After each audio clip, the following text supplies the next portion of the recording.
Now these trees, these pine trees, these are the cook pines.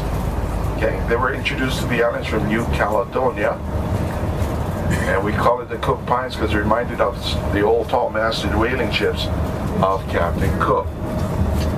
Now some of you are probably wondering, hey Nick, what are the smaller trees? Am I right? Yeah. Those are smaller trees. Okay, the gate is open. Take a look to the left, you'll see the sign. Coffee, that's right. How many of you recall having the coffee at the nut house? This is where the berries come from. This is the Waialul Coffee Company. Now, coffee that we have in the islands, we call it Arabica. We believe that it originated from Ethiopia.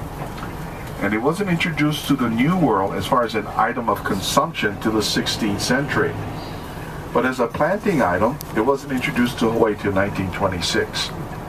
There was a young man out of San Francisco by the name of Ruggles, and he brought a whole bunch of cuttings about 14 inches high, introduced it to the Greenwell family of the island of Hawaii in Kona, and they started planting it at different elevations.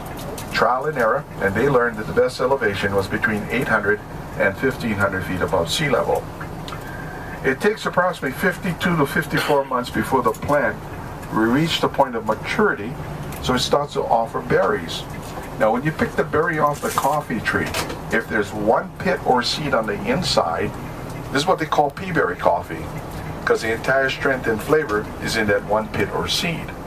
But if you open it up and there's two, these are the ones they use for the blends, because they're not sure the strength and flavor is either 50-50, 60-40, or 70-30. So when you go to the coffee cafes and you see on the counter pea berry coffee, that's your slightly stronger form of coffee and your slightly more expensive form of coffee. Now the largest acreage of evolving coffee production here in the state of Hawaii takes place in Kauai coffee. Here it's the Waialul Coffee Company, and on the big island of Hawaii it's noted for what coffee, folks? Kona. But you know what's interesting is every year, we haven't got the results from 2014, but in 2013, coffee from Kona in this competition did not even place in the top 10. There's another district on the big island of Hawaii called Ka'u, and it used to be a sugarcane plantation community. But what happened to sugar, folks?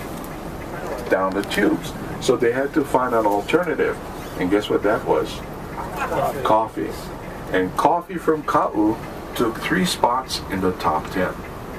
So folks from Ka'u and folks from Kona are banging heads, competing for what they consider the best tasting coffee. Now if you love coffee, then if you're drinking coffee like MJB, Maxwell House, Folgers, and I can't even think of the old little brands, those are coffees that are considered from foreign countries, because Hawaii happens to be the only state in the Union that cultivates coffee. So if you love coffee, buy it up. We're trying to get rid of it.